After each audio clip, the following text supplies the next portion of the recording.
अनुवाद द्वितीय विभक्ति का चल रहा है।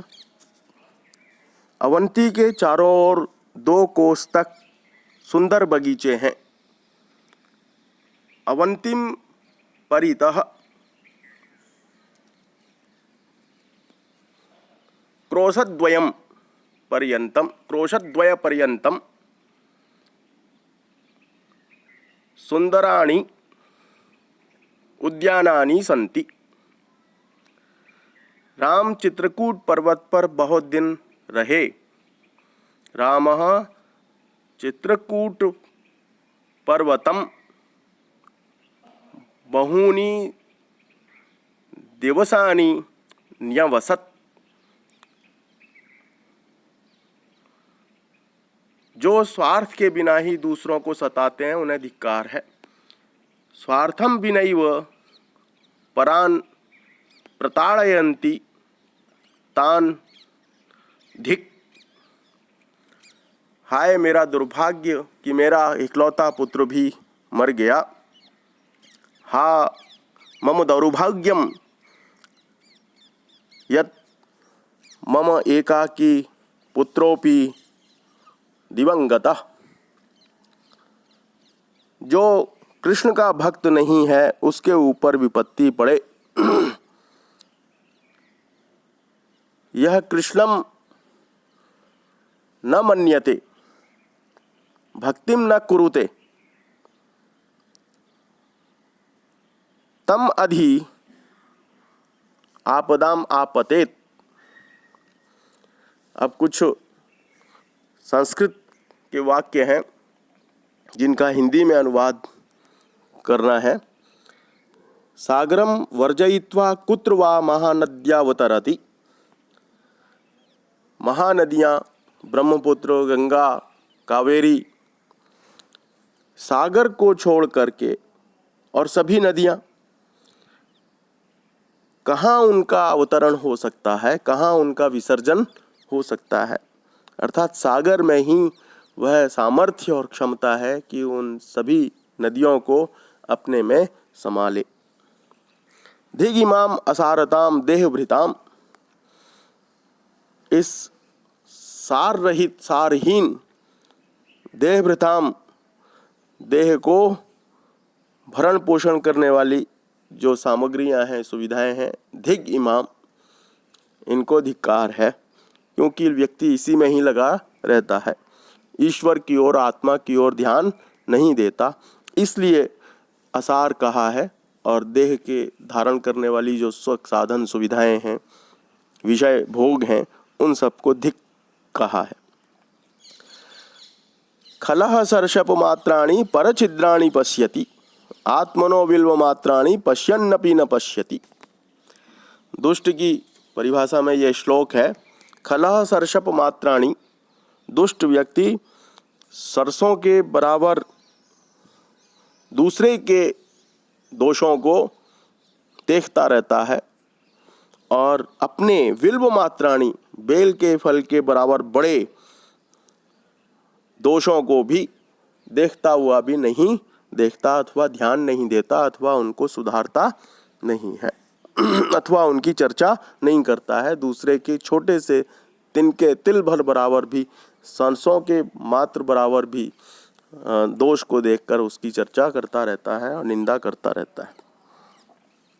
अस्याम वेलायाम किन्नु खलु मामंत्रेण चिंतयति वैशंपायनः। इस समय मेरे अतिरिक्त हे वैशंपायन किसका चिंतन कर रहे हो।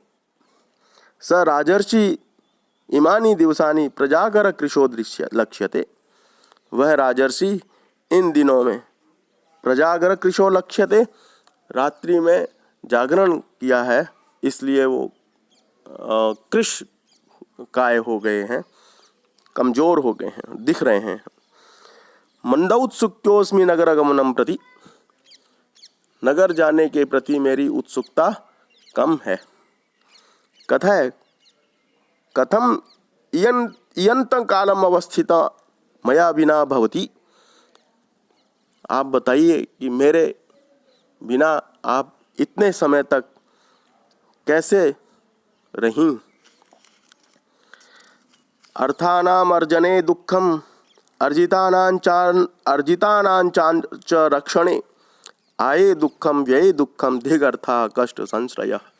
इसमें श्लोक में धन की और धिक्कार का प्रयोग करते हुए धन की व्यर्थता को, अनर्थ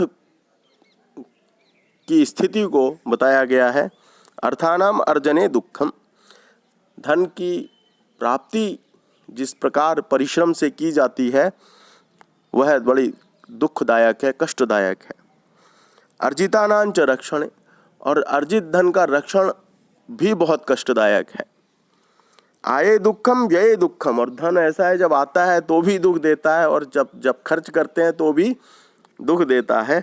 धिगर्थाः कष्ट संश्रयः, इसलिए ऐसे कष्ट का आश्रय से प्राप्त होने वाला, कष्ट का आश्रय से संरक्षित रहने वाला, कष्ट के आश्रय से आने वाला और जाने वाला ऐसे धन को धिक्कार है।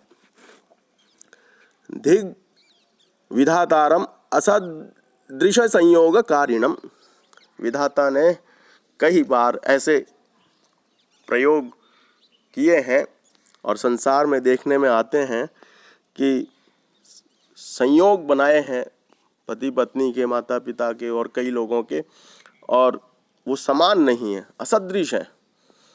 इसलिए विधाता को धिक्कार किसी ने दुखी होकर कहा है।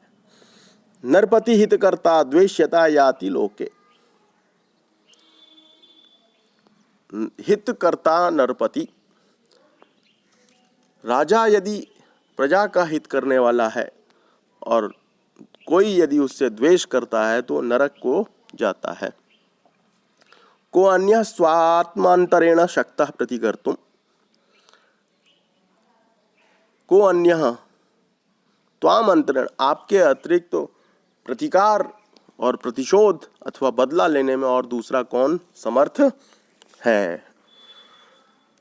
ये अदादिगण की धातु है अस परस्मैपदी, जिसके रूप चलते हैं अस्ति स्तः सन्ति, असि स्थः स्थ, अस्मि स्वः स्मः।